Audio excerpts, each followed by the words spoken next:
आइए आप लोगों को इस वीडियो में स्वागत है। और आज हम लोग क्लास 10 फिजिक्स के चैप्टर 3 का पीवीआई क्वेश्चन देखने वाले हैं, जो बिहार बोर्ड एग्जाम 2025 में पूछने वाला क्वेश्चन है और पूछा गया क्वेश्चन है। और आप लोग इस वीडियो में बने रहें और आप लोगों को बहुत ही अच्छे से ये क्वेश्चन पूरा समझ में आएगा। तो आइए आज हम लोग देखते हैं कि इस पार्ट 3 वीडियो ये है और चैप्टर 3 में क्या क्या पूछा गया है, जो क्लास 10 फिजिक्स का है। तो आइए इसमें देखते हैं। क्वेश्चन पूछ रहा है, हमारे पास क्वेश्चन है, क्या है, बोला जा रहा है कि नेत्र की समंजन क्षमता से आप क्या समझते हैं। नेत्र की समंजन क्षमता से आप क्या समझते हैं। बोला नेत्र की ऐसी क्षमता जिसके कारण उसकी फोकस दूरी अपने आप बदलती रहती है, उसे नेत्र की समंजन क्षमता कहते हैं। मोबाइल का फोकस क्या होता है, दूर वाला फोटो लेने रहता है तो उसको जूम करना पड़ता है, लेकिन हमारी आंख में एक ऐसी क्षमता है इसकी फोकस दूरी अपने आप बदल जाती है। दूर वाला भी देखने की कोशिश करते हैं तो दूर वाला भी दिखा जाता है, और नजदीक वाला भी देखने की कोशिश करते हैं तो नजदीक वाला भी दिखाई जाता है। तो वही बोला ऐसी क्षमता को ये क्या कहते हैं, नेत्र की समंजन क्षमता। तो बोल देगा नेत्र की समंजन क्षमता किसे कहते हैं, तो हम लोग क्या बोलेंगे कि नेत्र की ऐसी क्षमता जिसके कारण इसकी फोकस दूरी क्या होती है, अपने आप बदलती रहती है, अपने आप बदलती रहती है, उसे क्या कहते हैं, नेत्र की समंजन क्षमता कहते हैं। और यदि आप लोगों को ये वीडियो अच्छा लगे तो एक बार सब्सक्राइब जरूर करें और अपने दोस्तों के पास शेयर जरूर करें। और बढ़ते हैं हम लोग अगले क्वेश्चन में। अगला क्वेश्चन है इसका हमारे पास कि निकट दृष्टि दोष क्या है, इस दोष को दूर कैसे किया जाता है। तो हम लोग कुछ नहीं याद रखेंगे, बोल देगा निकट दृष्टि दोष। तो जो क्वेश्चन बोलेगा निकट दृष्टि दोष बोल रहा है तो निकट वाला वस्तु दिखाई पड़ेगा, तो कौन वाला दिखाई नहीं पड़ेगा, दूर वाला दिखाई नहीं पड़ेगा। इसी दोष को निकट दृष्टि दोष कहते हैं। बोल देगा दूर दृष्टि दोष किसे कहते हैं, तो दूर दृष्टि दोष किसे कहते हैं, तो दूर वाला वस्तु दिखाई पड़ेगा, तो कौन दिखाई नहीं पड़ेगा, निकट वाला दिखाई नहीं पड़ेगा। जो क्वेश्चन बोलेगा वो वाला दिखाई पड़ेगा। तो यहाँ पे हमारे पास क्वेश्चन है निकट दृष्टि दोष।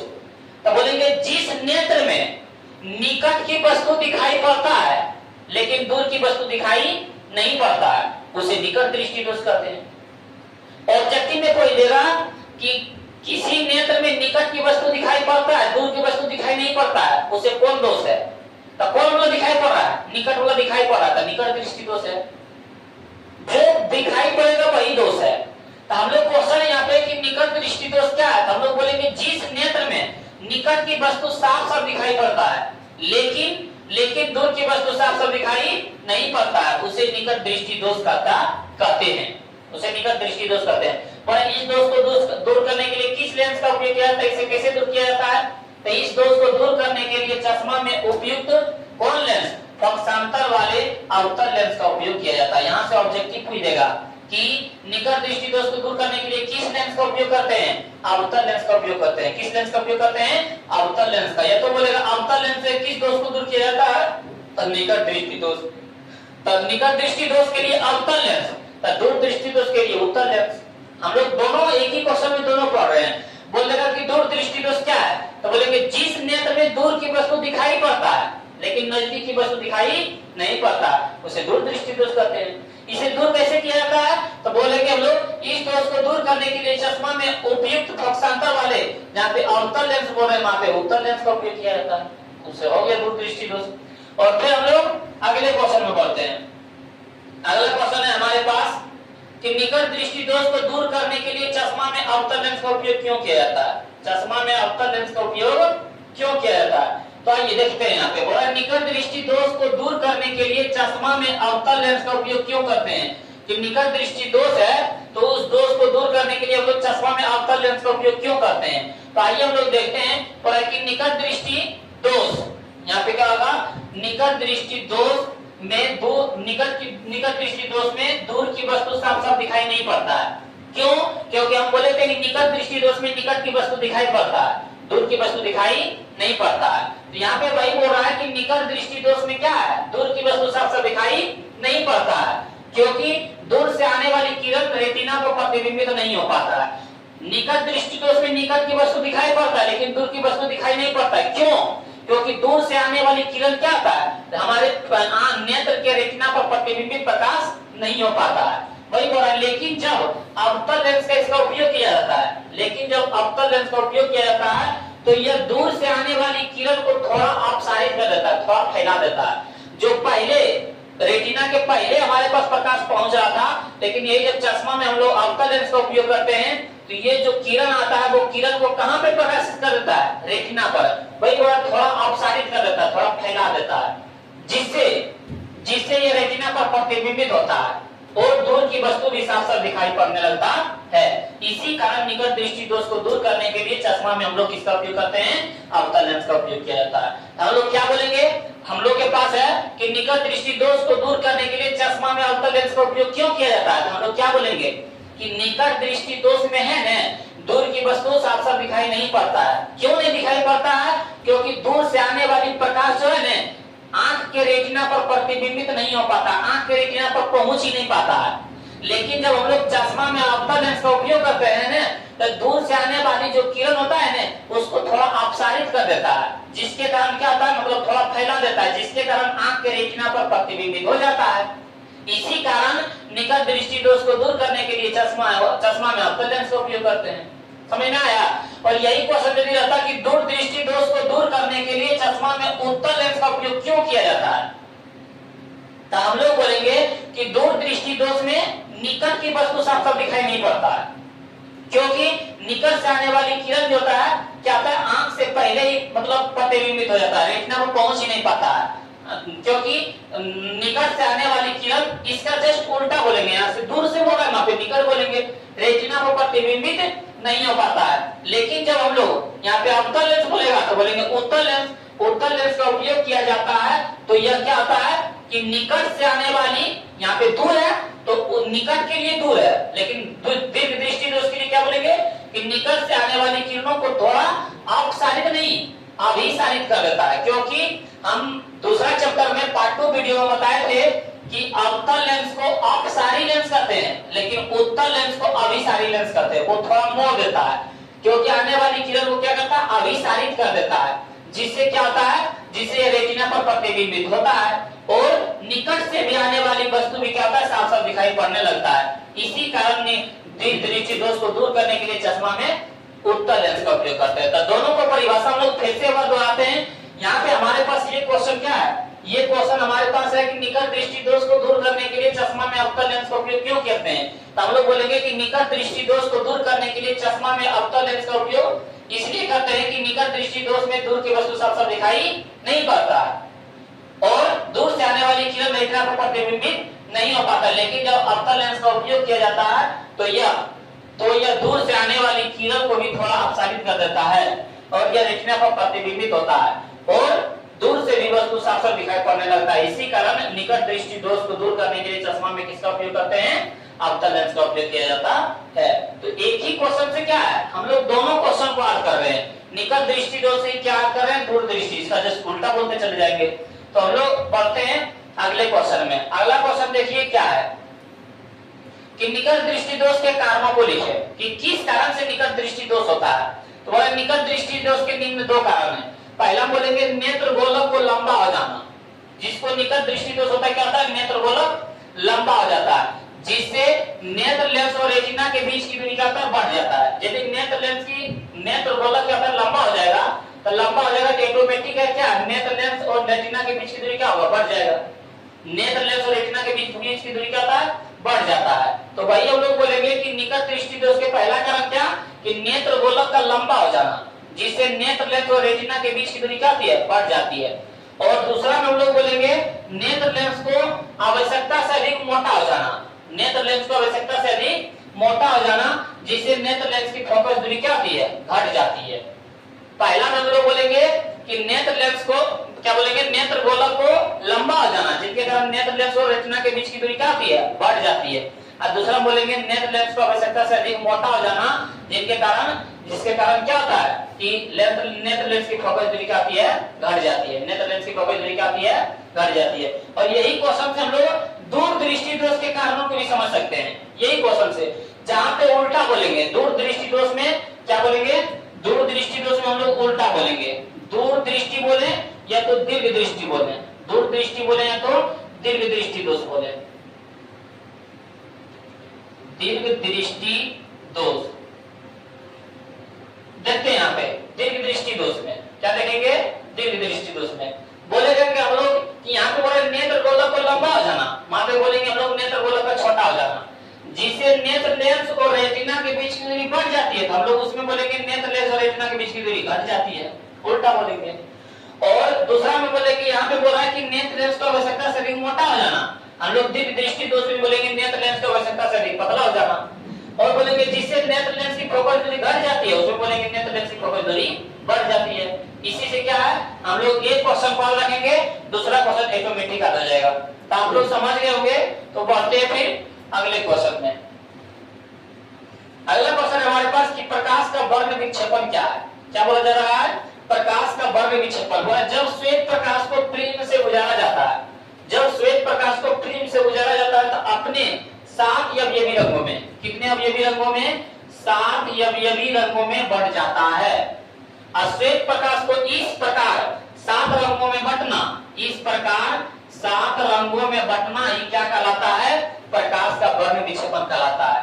बोल रहा है कि जब प्रिज्म में, ये क्या है, एक प्रिज्म में, और इससे जब हम लोग क्या करते हैं श्वेत प्रकाश को गुजारते हैं, किसको गुजारते हैं, जब श्वेत प्रकाश को गुजारते हैं, इसमें क्या करते हैं, जब श्वेत प्रकाश को गुजारते हैं तो ये प्रिज्म के बाद कितने अवयवी रंगों में बढ़ जाता है, ये प्रिज्म के बाद 7 अवयवी रंगों में बढ़ जाता है। कितने अवयवी रंगों में बढ़ जाता है, 7 अवयवी रंगों में बढ़ जाता है, 7 अवयवी रंगों में बढ़ जाता है। एक रंग मान लीजिए हम अलग अलग कलर दे रहे हैं, इस तरह क्या करता है 7 अवयवी रंगों में ये बढ़ जाते हैं। तो 7 रंगों में बंटने की क्रिया को क्या कहते हैं, 7 रंगों में बंटने की क्रिया को हम लोग क्या कहते हैं, प्रकाश का वर्ण विक्षेपण कहते हैं। प्रकाश का क्या कहते हैं, वर्ण विक्षेपण कहते हैं। प्रकाश का वर्ण विक्षेपण कहते हैं। इस तरह 7 रंगों में बंटने की क्रिया को क्या कहते हैं, प्रकाश का वर्ण विक्षेपण। तो हम लोग याद रखेंगे ये क्या है, ये जो है प्रिज्म है, ये क्या है, प्रिज्म है।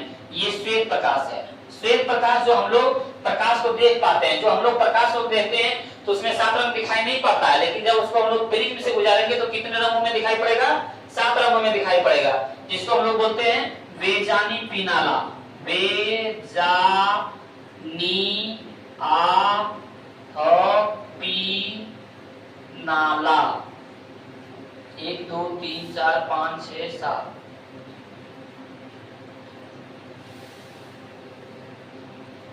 बे से बैगनी, जा से जामुनी, बी से नीला, आ से आसमानी, आ से हरा, बी से पीला, ना से नारंगी, ला से लाल। क्या हो गया, 1 2 3 4 8 हो गया। बेनी आपीनाला आता है, क्या आता है, बेनी आपीनाला। क्या आता है, बेनिया पीनाला। बे से बैंगनी, नी से नीला, आ से आसमानी, आ से हरा, पी से पीला, ना से नारंगी, ला से लाल। ये क्या होता है, 7 रंग है, बेनिया पीनाला, बेनिया पीनाला। तो हम लोग बोलेंगे कि ये 7 अवयवी रंगों में क्या होता है, बढ़ जाता है। 7 अवयवी रंगों में बढ़ने की क्रिया को क्या कहते हैं, प्रकाश का वर्ण विक्षेपण कहते हैं। हम लोग याद रखेंगे कि जब श्वेत प्रकाश को किससे गुजारा जाता है, जब श्वेत प्रकाश को प्रिज्म से गुजारा जाता है तो ये अपने 7 अवयवी रंगों में बढ़ जाता है। जब श्वेत प्रकाश इस प्रकार 7 रंगों में बढ़ जाता है, बंटने की क्रिया को ही, इस प्रकार 7 रंगों में बंटने की क्रिया को ही क्या कहते हैं, प्रकाश का वर्ण विक्षेपण कहते हैं। फिर देखते हैं हम लोग अगला क्वेश्चन है। अगला क्वेश्चन है वर्णपट या स्पेक्ट्रम क्या है। क्या बोल रहा है, वर्णपट या स्पेक्ट्रम क्या है। तो बोला है कि जब श्वेत प्रकाश को प्रिज्म से गुजारा जाता है, फिर वही है कि जब श्वेत प्रकाश को प्रिज्म से गुजारा जाता है तो अपने कितने रंगों में बढ़ जाता है, अपने 7 रंगों में, 7 अवयवी रंगों में बढ़ जाता है।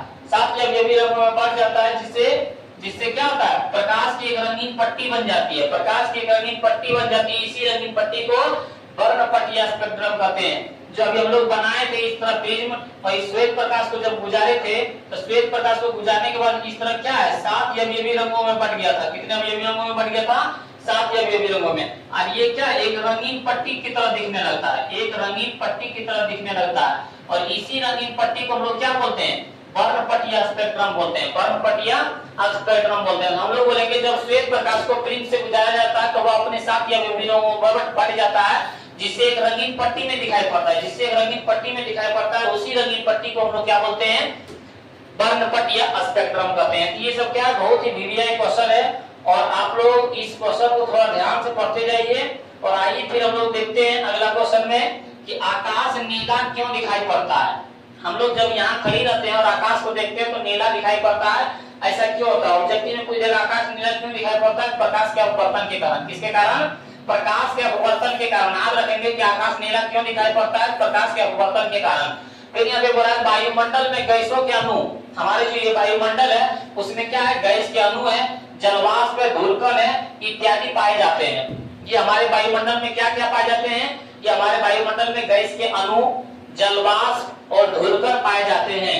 अब हो रहा है कि जब सूर्य का प्रकाश वायुमंडल से होकर गुजरता है, जब सूर्य का प्रकाश वायुमंडल से होकर गुजरता है तब गैसों के अणु सूक्ष्म होने के कारण, जो गैस के अणु वायुमंडल में पाया जाता है बहुत छोटे होने के कारण यह नीले रंग को अधिक प्रकीर्णित कर देता है।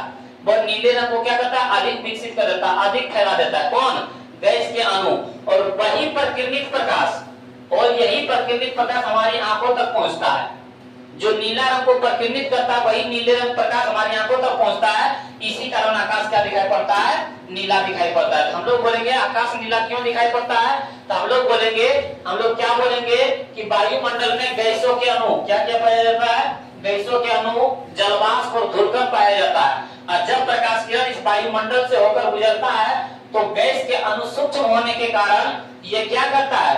ये नीले रंग को अधिक प्रकीर्णित करता है। यही प्रकीर्णित प्रकाश हमारी आंखों तक पहुंचता है।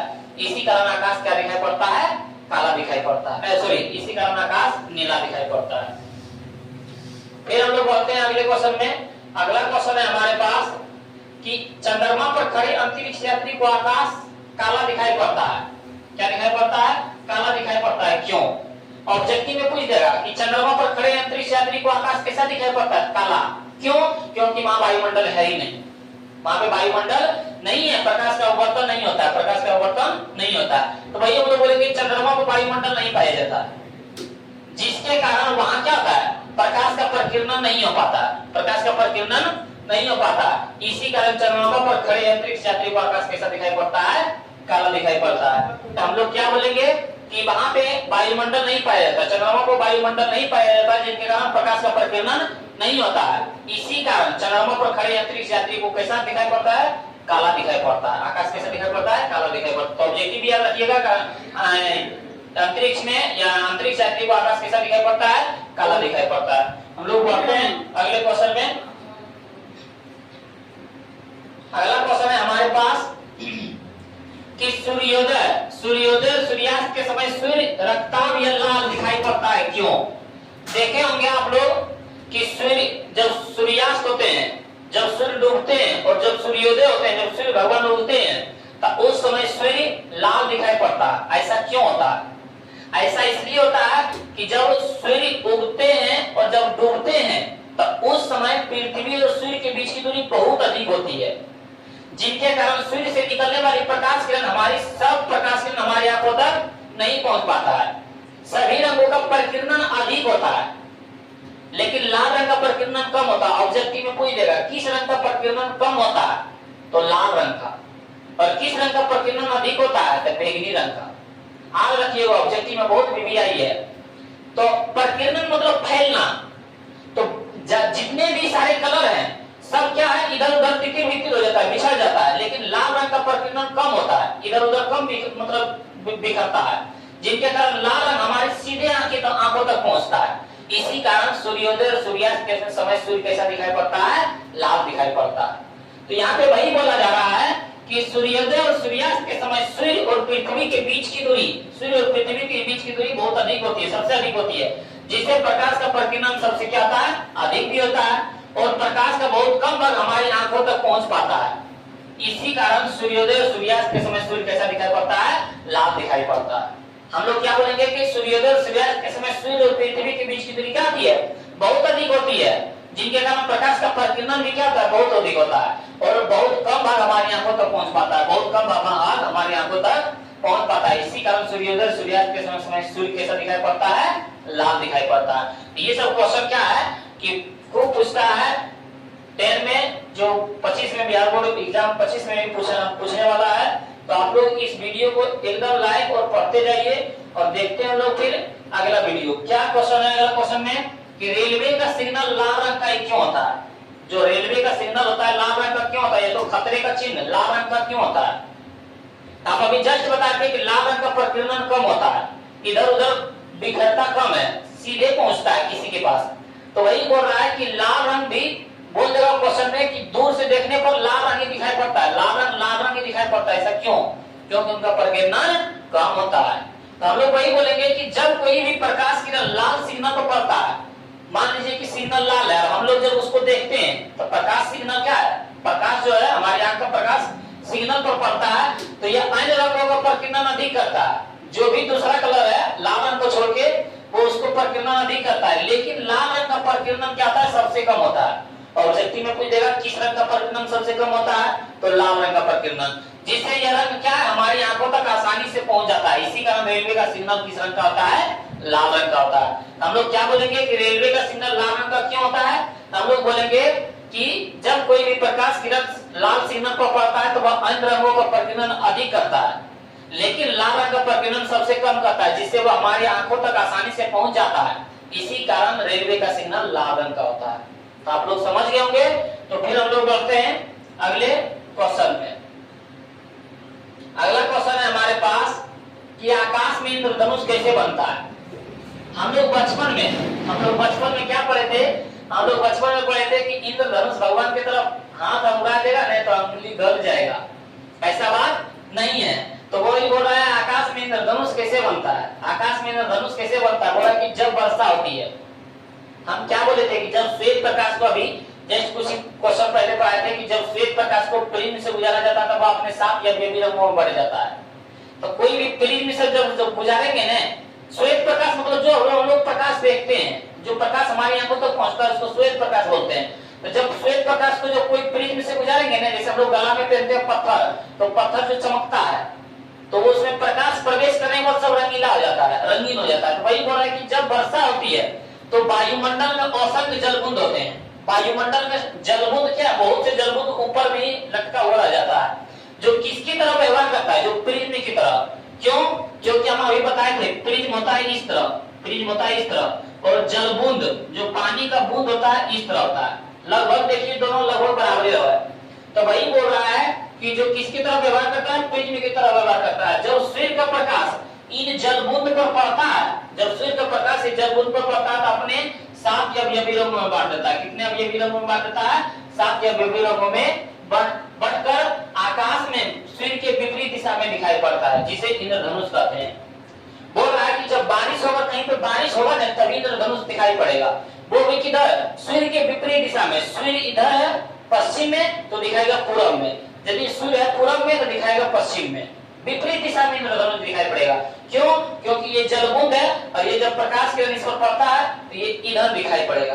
तो वही बोल रहा है कि जब वर्षा होती है तो वायुमंडल में जल की बूंदे असंख्य रहते हैं, लटके हुए रहते हैं, और वो किसकी तरह व्यवहार करते हैं? प्रिज्म की तरह व्यवहार करते हैं। किसकी तरह व्यवहार करते हैं? प्रिज्म की तरह व्यवहार करते हैं। जब सूर्य का प्रकाश उस जल बूंद पर पड़ता है ना, तो बस 7 अवयवी रंगों में बांट देता है, बढ़ जाता है, और आकाश में क्या होता है? सूर्य के विपरीत दिशा में दिखाई पड़ता है, जिसे हम लोग क्या बोलते हैं? इंद्रधनुष निकला। जिसे हम लोग क्या बोलते हैं? इंद्रधनुष मतलब बनता है। और फिर हम लोग अगले क्वेश्चन देखते हैं कि स्पष्ट दृष्टि की न्यूनतम दूरी।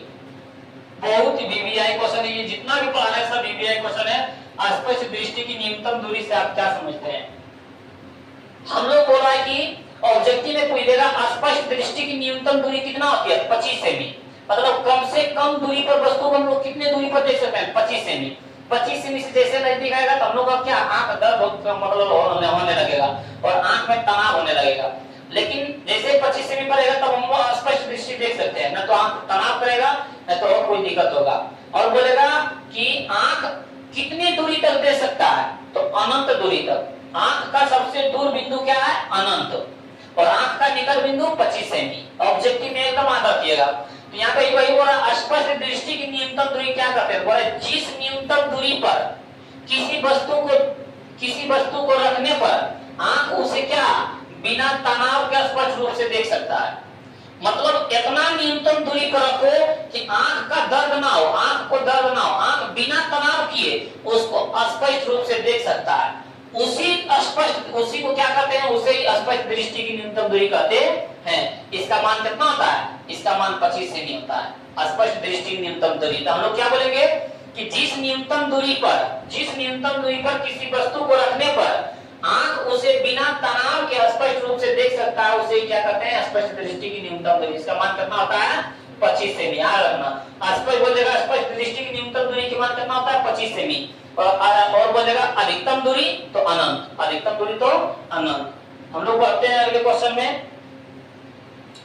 अगला क्वेश्चन है हमारे पास कि दृष्टि दोष क्या है? दृष्टि दोष क्या है, ये कितने प्रकार के होते हैं? दृष्टि दोष क्या है? तो जिस दृष्टि दोष में ना तो निकट की वस्तु दिखाई पड़ता है ना तो दूर की वस्तु दिखाई पड़ता है, मतलब दोनों प्रभावित हो जाता है, उसी दोष को क्या कहते हैं? दृष्टि दोष। भाई बोले जिस दृष्टि दोष में निकट बिंदु और दूर बिंदु दोनों प्रभावित हो जाता है, दोनों खराब हो जाता है, और ना तो निकट की वस्तु और ना तो दूर की वस्तु साफ साफ दिखाई पड़ता है, आंख के इसी दोष को क्या कहते हैं? दृष्टि दोष कहते हैं। आंख के इसी दोष को क्या कहते हैं? दृष्टि दोष कहते हैं। ये कितने प्रकार के होता है? ये 3 प्रकार के होता है। ये कितने प्रकार के होता है? ये 3 प्रकार के होता है। कितने प्रकार के होता है? 3 प्रकार के। तो याद रखिएगा, टाइपिंग नहीं हो पाया। पहला में निकट दृष्टि दोष, पहला में हम लोग क्या बोलेंगे? निकट दृष्टि दोष, निकट दृष्टि दोष। और फिर हम लोग दूसरा में बोलेंगे दूर दृष्टि दोष। दूर को ही क्या बोलते हैं? दीर्घ बोलते हैं। दूर दृष्टि दोष या तो दीर्घ दृष्टि दोष, ये हम लोग दूसरा में पढ़ेंगे। और तीसरा में हम लोग क्या बोलेंगे? तीसरा में हम लोग पढ़ेंगे जरा दृष्टि दोष। क्या पढ़ेंगे हम लोग? जरा दृष्टि दोष, जरा दृष्टि दोष, जरा दृष्टि दोष। तो इसमें हम लोग पढ़ेंगे, देख लेते हैं कैसे कि निकट दृष्टि दोष में निकट वाला वस्तु दिखाई पड़ेगा, दूर वाला वस्तु दिखाई नहीं पड़ेगा, और दूर में दूर वाला दिखाई पड़ेगा, निकट वाला दिखाई नहीं पड़ेगा। और जरा दृष्टि दोष में ना तो निकट वाला दिखाई पड़ता ना तो दूर वाला दिखाई पड़ता। इस दोष को, निकट दृष्टि दोष को दूर करने के लिए अवतल लेंस का उपयोग करते हैं। किस लेंस का उपयोग करते हैं? अवतल लेंस का। और दूर दृष्टि दोष को दूर करने के लिए किस लेंस का उपयोग करते हैं? तो उत्तल लेंस का उपयोग करते हैं। किस लेंस का उपयोग करते हैं? उत्तल लेंस का। और जरा दृष्टि दोष को दूर करने के लिए बायफोकल लेंस का, बायफोकल लेंस का। किस लेंस का? बायफोकल लेंस का उपयोग करते हैं। तो यहाँ से ऑब्जेक्टिव भी पूछता है, बोल देगा जरा दृष्टि दोष को दूर करने के लिए किस लेंस का उपयोग करते हैं? तो बायफोकल लेंस का। और दूर दृष्टि दोष को दूर करने के लिए किस लेंस का उपयोग करते हैं? तो उत्तल लेंस का। और निकट दृष्टि दोष को दूर करने के लिए किस लेंस का उपयोग करते हैं? तो अवतल लेंस का। तो यह क्या है, आप लोग अच्छी तरह से समझ गए होंगे। तो बढ़ते हैं अगले क्वेश्चन में। टिंडल प्रभाव क्या है? क्या बोल जा रहा है? टिंडल प्रभाव क्या है? तो बोला किसी कोलाइडी विलयन में, क्या हम लोग बोलेंगे? किसी कोलाइडी विलयन में निलंबित कणों के प्रकाश के प्रकीर्णन को क्या कहते हैं? टिंडल प्रभाव कहते हैं। किसी कोलाइडी विलयन में निलंबित कणों के, किसी कोलाइडी विलयन में निलंबित कणों के प्रकाश के प्रकीर्णन को ही क्या कहते हैं? टिंडल प्रभाव कहते हैं। या तो बोल देगा किसी कोलाइडी विलयन में निलंबित प्रकाश के प्रकीर्णन को क्या कहते हैं? किसी कोलाइडी विलयन में निलंबित प्रकाश के प्रकीर्णन को क्या कहते हैं? तो टिंडल प्रभाव कहते हैं। क्या कहते हैं? टिंडल प्रभाव कहते हैं। तो ये भी क्या है, आप लोग समझ गए होंगे। तो आप लोगों को ये पार्ट 3 वीडियो में और फिजिक्स का चैप्टर 3 में आप लोगों को ये सब क्वेश्चन समझ में आया गया होगा। तो आप लोग अपना प्यार दीजिए और लाइक कीजिए, शेयर कीजिए अपने दोस्तों के पास। और अगले वीडियो में, पार्ट 4 वीडियो में फिर बने रहिए। धन्यवाद।